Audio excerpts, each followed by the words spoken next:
یار ادھر دیکھ میری بات سن. او بھائی وہ تیرا میرا رب ہے. یہ ہو سکتا ہے کہ امیروں کو دے دے اور تیرے جیسے میرے جیسے غریبوں کو وہ بھول جائے؟ یہ ہو سکتا ہے؟ تو کیوں لوگوں کی جیبوں پہ توجہ, لوگوں کی جیبوں پہ نظریں, فلانے کے پاس آ گیا تو میں رہ گیا, مطلب کس لیے؟ ہمارا رب کسی کو بھولتا نہیں ہے.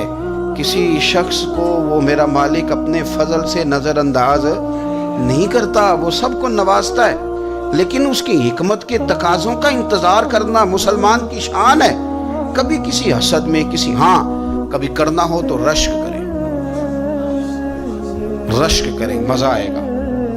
اور یہ رشک کرنے کا رشک کا معنی کیا ہے؟ حسد کا معنی ہے یا اللہ اسے نہیں دینا چاہیے تھا, مجھے دینا چاہیے تھا. اور رشک کا معنی یا اللہ تو نے دیا ہے, کیا بات ہے, اسے دیا تو کیا بات. اگر تو نے دیا تو مالک جچا بھی ہے, اگر تو نے دیا ہے تو نظر بھی آیا ہے, اگر تو نے دیا ہے تو پھر کیا بات ہے, کمال ہو گئی, وہ نظر آ رہا ہے. اور یا اللہ اسے دیا ہے تو میں بھی تیرا بندہ ہوں, اسے بھی اور دے اور مجھے بھی عطا فرما. یہ رشک ہے. رشک کا حضور نے حکم دیا ہے, نبی پاک نے رشک کا. ہمارا یہ مسئلہ ہے کہ ہم جو کرنے والا کام ہے وہ نہیں کرتے, رشک کریں. بخاری مسلم میں حدیث ہے, نبی پاک صلی اللہ علیہ وسلم نے فرمایا 2 بندوں پر رشک کرو. کہو کیا بات, رشک کرو 2 بندوں. یا رسول اللہ کون کون سے؟ فرمایا ایک وہ مالدار جسے اللہ دولت دے اور وہ صبح بھی رب کے رستے میں خیرات کرے اور شام بھی رب کے رستے میں خیرات کرے. یہ قابل رشک ہے. کہو تیری کیا بات ہے بھائی, کیا تجھے اللہ نے نوازا ہے, اور اس پر رشک کرو. کو یا اللہ اسے اور دے تاکہ یہ تیرے بندوں پہ اور اثار کرے اور تیرے بندوں پہ سخاوت کرے, اور اللہ اس کے طفیل تصدق ہمیں بھی عطا فرما. اور حضور فرماتے ہیں ایک مالدار پر جو صبح و شام سخاوت کرے, اور ایک اس عالم پر جسے اللہ قرآن کا علم دے. وہ صبح بھی لوگوں کو قرآن مجید کے ترجمے, تفسیریں, قرآن کے درس سکھائے, اور شام بھی لوگوں کو قرآن مجید کا درس عطا فرمائے. اس پر رشک کرو. کہو کیا بات ہے یار تیری, تجھے اللہ نے کتنا نوازا. قابل رشک لوگوں پر رشک کرو, ان کی تعریف کرو, ان کے لیے اچھے کلمات ادا کرو. معاشرے میں حسد پرموٹ ہوا ہے. اگر کبھی رشک پرموٹ ہوتا تو عزتیں بڑھ جاتی, محبتیں بڑھ جاتی, خلوص میں اضافہ ہوتا, لوگ ایک دوسرے کے قریب آتے. ہم نے کسی فضیلت والے کی فضیلت کو تسلیم کرنے سے انکار کر دیا, ہم نے کسی بڑائی والے کی بڑائی کو تسلیم کرنے سے انکار کر دیا, ہم نے حسد کیا, ہم نے لالچ کیا, ہم حریص ہوئے. اس کا نقصان یہ ہوا کہ لوگ ایک دوسرے کے پاس رہتے ہوئے پاس نہیں رہتے, ایک دوسرے کے ساتھ وقت گزار رہے ہوتے ہیں لیکن ان کے بارے میں رویے ان کے سخت ہوتے ہیں, لب و لہجہ تلخ ہوتا ہے. جب وہ کسی کے بارے میں بے لاگ تبصرہ پوچھا جائے تو غلط باتیں کرتے. رشک کریں. دیکھیں نا, حضرت ابو بکر صدیق رضی اللہ, حضرت عمر فاروق رضی اللہ, ساری زندگی دوڑ لگی رہی. حضرت عمر کہتے ہیں میں نے ساری زندگی دوڑ لگائی ہے کہ ابو بکر سے آگے گزرنا, لیکن یہ دوڑ حسد والی نہیں, یہ رشک والی.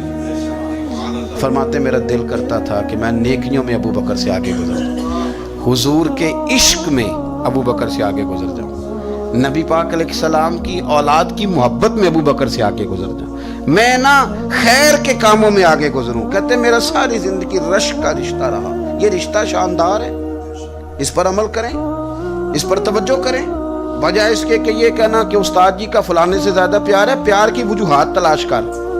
مرشد فلانے پہ نظر رکھتے ہیں تو میرے بھائی وہ نوٹوں کی وجہ سے نظر نہیں رکھتے, تو وجہ تو تلاش کرنا, وجہ کیا ہے. تو اپنے آپ کو اس طرح کا بنا, تو اس طرح کی کیفیات پیدا کر اپنے اندر. ہم کیا کرتے ہیں کہ رشک کرنے کی بجائے حسد کرتے ہیں. حسد نہیں کریں, اپنے آپ کو سنواریں, وہ رشک کی وجہ سے آپ سنوار سکتے ہیں. نبی پاک علیہ السلام کی پیاری زوجہ ام المومنین سیدہ عائشہ صدیقہ, بڑی شان ہے اس خاتون کی, بڑی عظمت ہے. ان راہوں کے صدقے جن رستوں سے سیدہ پاک کی سواریاں گزرا کرتی ہیں, کیا درجہ اللہ نے دیا ہے سیدہ عائشہ صدیقہ کو. کہتی ہیں حضور کا وصال میری گود میں ہوا ہے. اور مولا علی شیر خدا فرماتے ہیں میں نے حضور کو سب سے زیادہ عائشہ صدیقہ سے پیار کرتے ہوئے دیکھا. اور عائشہ صدیقہ رضی اللہ تعالیٰ عنہ فرماتی ہیں میں نے حضور کو سب سے زیادہ فاطمہ الزہرا سے پیار کرتے تھے. یہ الگ ماحول ہے ان کا آپس میں.